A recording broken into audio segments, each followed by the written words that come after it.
Sarah's hands trembled as she stood before her father in the parlor of their grand Victorian home. The morning sun streamed through the lace curtains, casting delicate patterns on the Persian rug beneath her feet. Everything about this room spoke of wealth and respectability, two things her father valued above all else. Everything except her, it seemed. "You have brought shame upon this family," her father said, his voice cold and measured. He didn't shout. He never shouted. That would have been beneath a man of his standing. "Your mother can barely show her face at the ladies' auxiliary. The neighbors whisper. The servants talk." Sarah kept her eyes down, one hand instinctively moving to her stomach where new life grew. She was 19 years old, unmarried, and 3 months pregnant. In 1887, in their small Massachusetts town, this was an unforgivable sin. "Thomas promised to marry me," she whispered, though she knew the words meant nothing now. Thomas had disappeared the moment she told him about the baby. His family had money and connections. Her father had tried to force the issue, but the Harrisons had simply denied everything and sent their son to study abroad. "Thomas is gone, and you are ruined," her father said flatly. He walked to the window, hands clasped behind his back. "I will not have this family destroyed by your foolishness. Your mother wanted to send you to a home for fallen women, but I have made other arrangements." Sarah's heart began to race. "What arrangements?" "There is a man named Jacob Reed. He lives in the Montana Territory, in the mountains. He came here 5 years ago looking for supplies and mentioned he was seeking a wife. I wrote to him last month." Her father turned to face her, his expression unreadable. "He has agreed to take you." The words hit Sarah like a physical blow. "Montana? But father, that's wilderness. There's nothing there but savages and wild animals." "You should have thought of that before you disgraced us," he replied. "Mr. Reed is a trapper and a woodsman. He lives alone in a cabin miles from the nearest settlement. He knows about your condition and has accepted it. You will marry him and leave this family with whatever dignity we have left." Sarah felt tears streaming down her face. "Please, father. Don't send me away. I'll go to the home. I'll give up the baby. I'll do anything. The decision is made. You leave in 3 days." He walked past her toward the door, then paused. "Be grateful I'm not throwing you into the streets. At least this way, you'll have a roof over your head and a husband to provide for you, even if he is a rough mountain man. It's more than you deserve." The door closed behind him with a soft click that sounded like the end of everything Sarah had ever known.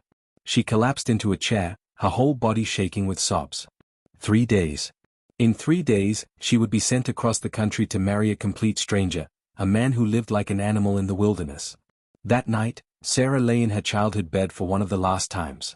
She stared at the ceiling, her mind racing through possibilities. She could run away, but where would she go with no money and no one to help her? She could refuse to marry this Jacob Reed, but then what? Her father would wash his hands of her completely. She thought about the baby growing inside her. Whatever choices she had made, whatever mistakes had led her here, this child deserved a chance at life. Even if that life began in a crude cabin in the Montana wilderness with a father who was a stranger and a mother who was still just a frightened girl. The next 3 days passed in a blur. Her mother wouldn't speak to her. Her younger sisters were kept away, as if Sarah's condition might somehow infect them with similar poor judgment. The servants packed her trunk with practical clothes, nothing like the fine dresses she was used to.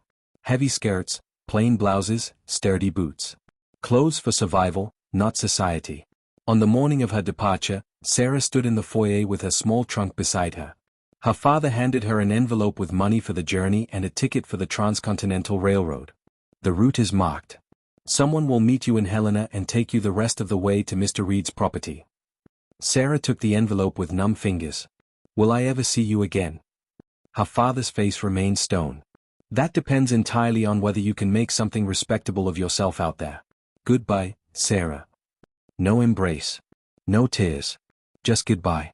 As the carriage pulled away from the only home she'd ever known, Sarah watched her father's figure disappear into the distance. She was heading toward a future she couldn't imagine, carrying a child she hadn't planned, to marry a man she'd never met. The mountain man who had agreed to take a ruined woman as his wife. She wondered what kind of man that made him, and she wondered if she would survive finding out. The train's rhythmic clacking became the soundtrack to Sarah's transformation. She watched through the window as civilization gradually gave way to wilderness, each mile taking her further from everything familiar. The other passengers avoided her eyes. A young woman traveling alone was suspicious enough, But something about Sarah's haunted expression and protective hand over her stomach told a story they didn't want to know. 5 days on the train gave Sarah too much time to think.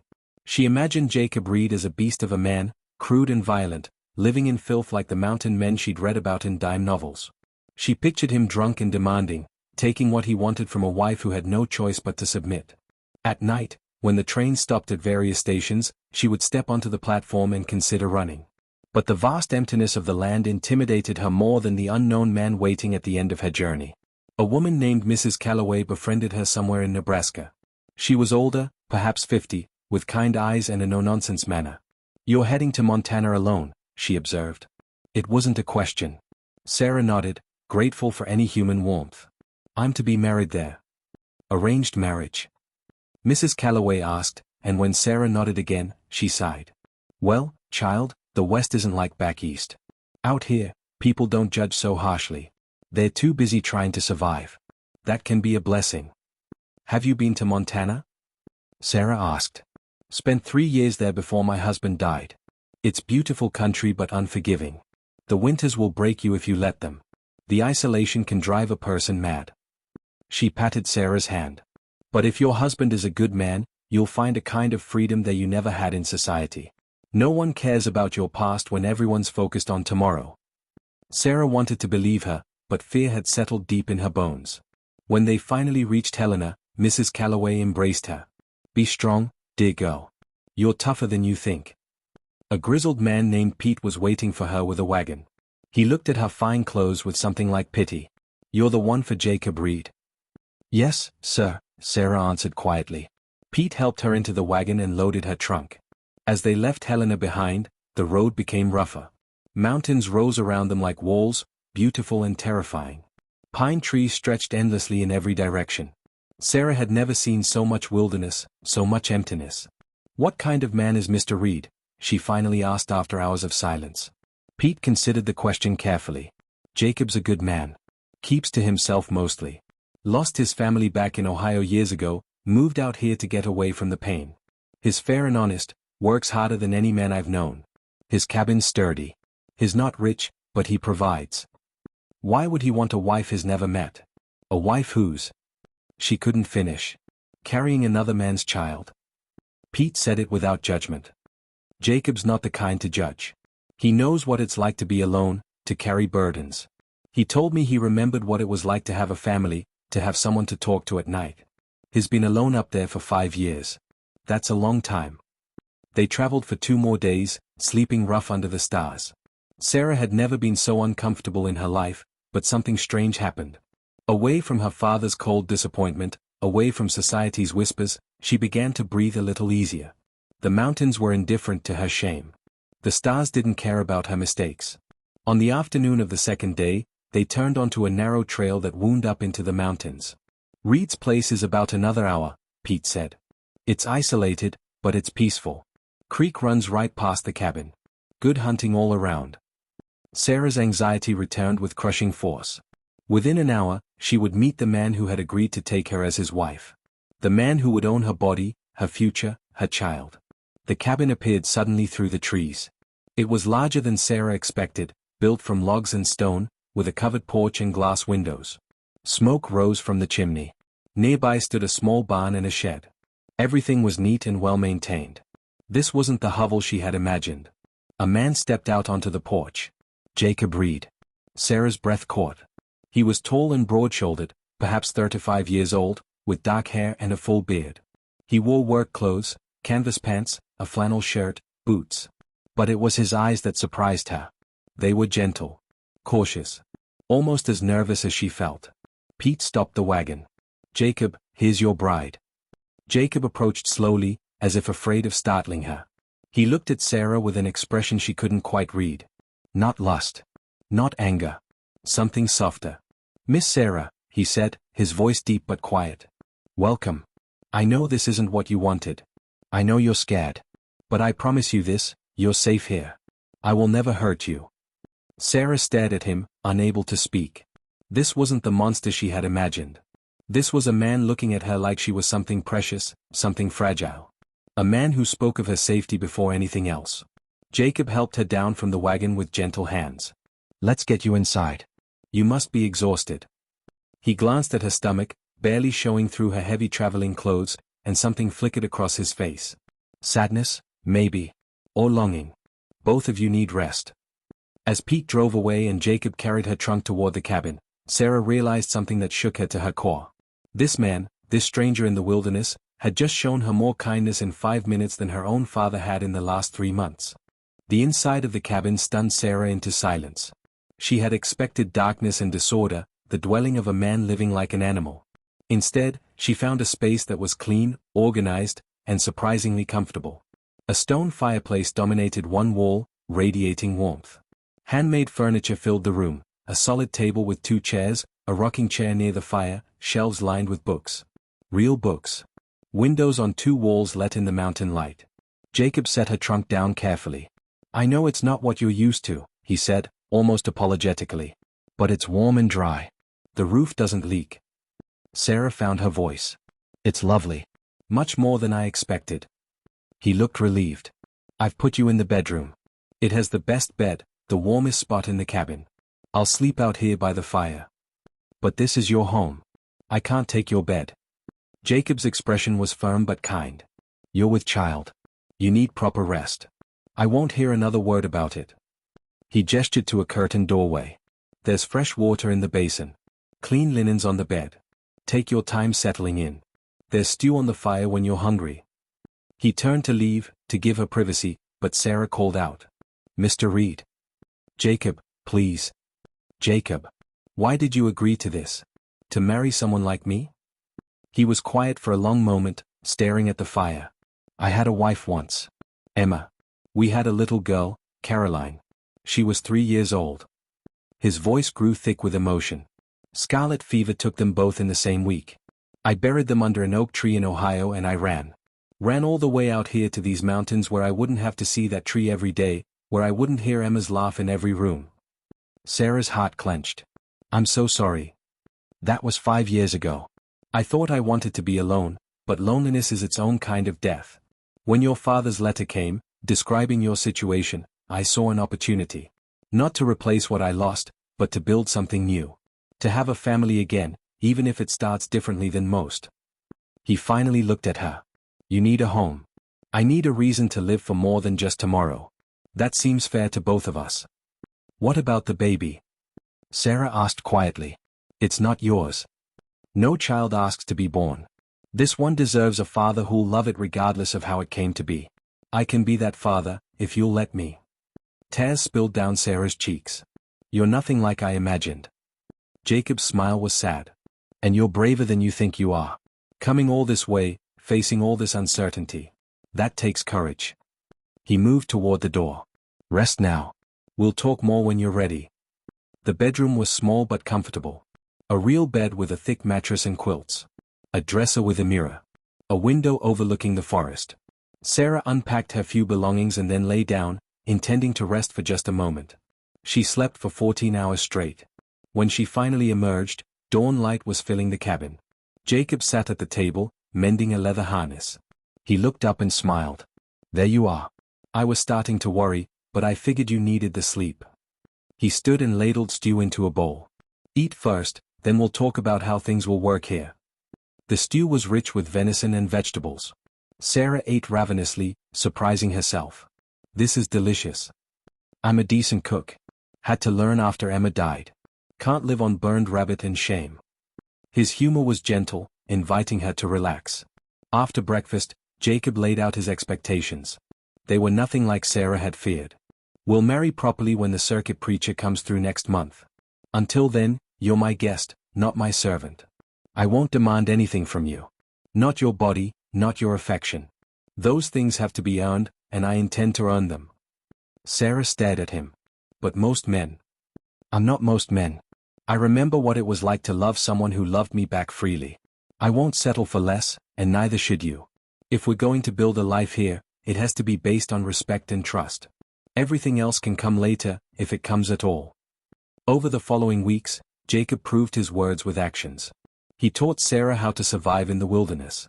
How to identify edible plants. How to preserve meat. How to read the weather in the clouds. He never touched her except to help her over rough terrain.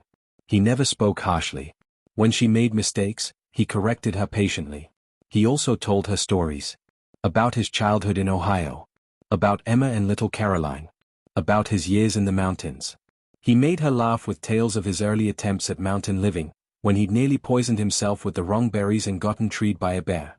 Sarah found herself changing. The tight corset of her old life loosened. She stopped worrying about what people thought. Her hands grew calloused from work. Her face got color from the sun. The baby inside her grew stronger, and she felt it move for the first time while standing by the creek, watching Jacob fish.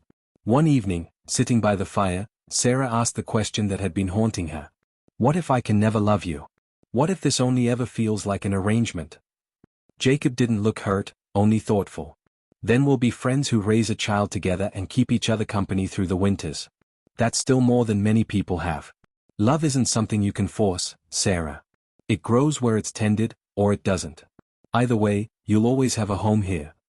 That night, lying in the warm bed Jacob had given her, Sarah realized something extraordinary. For the first time since she discovered she was pregnant, she felt hope. Autumn painted the mountains in colors Sarah had never imagined. Gold aspens trembled against dark pines. The air turned crisp and clean. Her belly grew round and obvious now, 6 months along. She moved slower, tired more easily, but something else was growing alongside the baby. Something she hadn't expected. Happiness. Jacob prepared for winter with methodical care. He showed Sarah the root cellar he'd dug into the hillside, packed with preserved vegetables and smoked meat. Winter up here is no joke, he explained. We might not see another soul for 4 or 5 months once the heavy snows come. We need to be ready. Aren't you afraid? Sarah asked. Of being trapped here with someone you barely know? He smiled. I think I know you pretty well now. You're stubborn when you think you're right. You hum when you cook. You talk to the baby when you think I'm not listening. You're afraid of mice but not bears. You're stronger than you believe. He paused. And no, I'm not afraid. Are you? Sarah realized with surprise that she wasn't. 2 months ago, the thought of isolation would have terrified her. Now it felt like a gift. Time to heal. Time to become whoever she was meant to be, away from society's crushing expectations. The circuit preacher arrived in October, riding a mule and carrying a worn Bible. He married them in front of the cabin with Pete and his wife as witnesses. Sarah wore a simple blue dress Jacob had bought in Helena months ago, before he'd even known what she looked like. It fit perfectly. Do you, Jacob Reed, take this woman as your lawfully wedded wife? The preacher asked. I do, Jacob said, and his eyes held a promise that made Sarah's heart race. Do you, Sarah, take this man as your lawfully wedded husband? Sarah looked at Jacob. Really looked at him. At the man who had given her shelter when she had nowhere to go. Who had asked nothing and given everything. Who spoke to her like her thoughts mattered. Who placed his hand on her belly with wonder when the baby kicked, never once showing resentment that it wasn't his. I do, she said, and meant it. That night, for the first time, they shared the bedroom. Jacob built up the fire and held her hand. Nothing has to change, he said softly. We're only sharing warmth and space. But something had changed. Lying beside him in the darkness, Sarah found herself wanting to close the distance between them. Not from obligation, but from genuine desire. This man had awakened something in her she'd thought died with her innocence. The possibility of real love, not the foolish infatuation she'd mistaken for it with Thomas. She reached for his hand. Jacob? Yes? Thank you. For seeing me when everyone else only saw my shame. He squeezed her fingers. I never saw shame, Sarah. Only courage. The first snow came in November. Sarah watched it fall through the window, mesmerized. Jacob came up behind her, not touching but close enough that she could feel his warmth.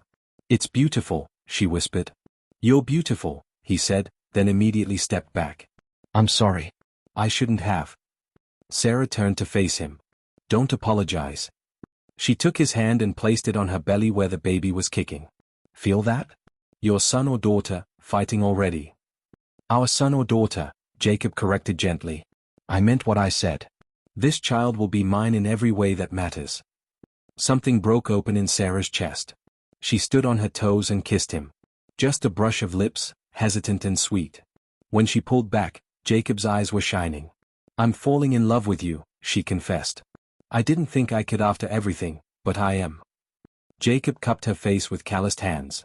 I've been in love with you since you stepped out of that wagon looking terrified but refusing to cry. I just didn't want to push you. I'm not fragile, Sarah said, kissing him again, deeper this time. I'm pregnant and practical and not afraid anymore. That night, they made love for the first time. Gentle and slow, with the fire crackling and snow falling outside. Jacob treated her like she was made of glass and gold.